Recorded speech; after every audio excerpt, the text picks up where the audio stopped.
We're going to show you how some big changes on this small strip of land between Lake Ontario and Hamilton Harbor have changed the look and use of this vital piece of property. It's a picturesque piece of real estate. In the earliest days, of course, there were sandy beaches on either side of the beach strip. As time went on into the 20th century in particular, there were a lot of cottages along the beach strip on both sides. There were a lot of residents that lived in this area that felt the building of the Skyway Bridge would really be the end of this particular community and the nature that it had with free access to the bay. And really that's what happened. That cut off direct access to the bay side of the beach strip.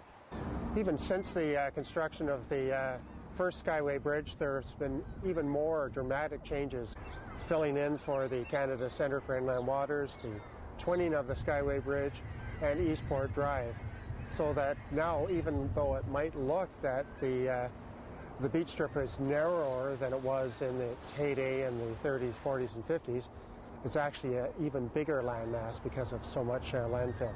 Despite the changing landscape, the beach strip remains a popular place for people from all walks of life. Hello, how are you? It was move-in day again for these first-year McMaster students who have been kept out of Brandon Hall since a fire was set in one of the elevators on October 18th. It feels fantastic, actually. Most of the students were separated and moved into local hotels until the residence could be reopened. For some students, the move and commuting back and forth to the hotel proved to be too much and affected their grades. They did drop a little bit. Like before we moved out, I was doing a lot better. Now back where they started, students are finding their old rooms got a makeover. Actually, I'm really thankful for the new blinds, because we used to have curtains and they wouldn't close properly or anything. And I was feeling the beds, and they're feeling much more comfortable than the ones that we had before. There are 3 elevators here in Brandon Hall. Only one of them is being used to actually take up the students right behind this caution tape. The other 2 are being used just to take up their luggage. It was this middle elevator, though, that was set on fire back in October.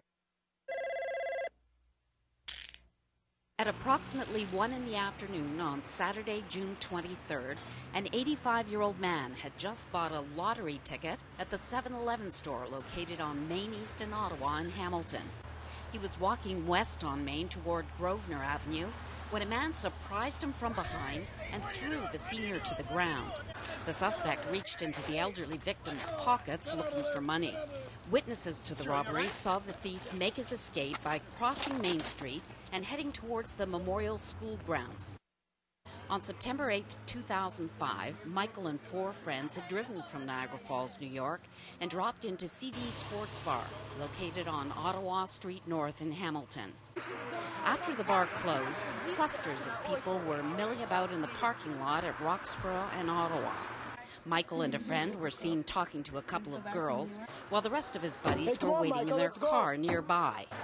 As Michael left to rejoin his friends, 2 men suddenly appeared. One of them shot Michael in the head with a handgun. Suddenly, people scattered every which way, and several vehicles sped out of the parking lot. 2 witnesses ran to Parmer's aid and waited for EMS to arrive. The 2 males believed to have been responsible for the shooting were seen entering a dark-colored neon car, which was driven by a woman. Let go 2! Let go 2! Defenders! With that, the hulking giant known as the HMCS Halifax set sail. Yeah, well, it's like I always describe it as being like a small town.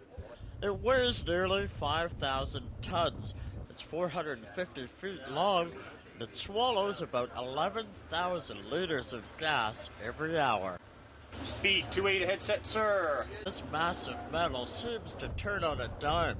This war maneuver leaves a figure 8 of waves in its wake. You have to stand like this or be tossed where you don't want to be tossed.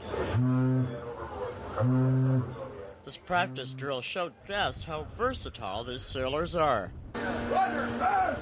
Put down! The object is to get the person aboard the Zodiac within 5 minutes. They did it in 4.5. We're here for the fabric. It's the only place to be. The Ottawa Street gateways on either end mark a stretch that has more than a dozen stores specializing in fabrics, along with anything else connected with home decorating. In past decades, this was one of the busiest shopping streets in the city. Local merchants are trying to reclaim that business by making this Hamilton's home decoration center. There's a great sort of feeling of home for Ottawa Street. They're trying to pull shoppers away from the big box stores. While they're doing that, they're pulling in people from outside Hamilton. And with the community feeling along Ottawa Street, the Business Improvement Association says the merchants will do whatever it takes to help the business that was burned out.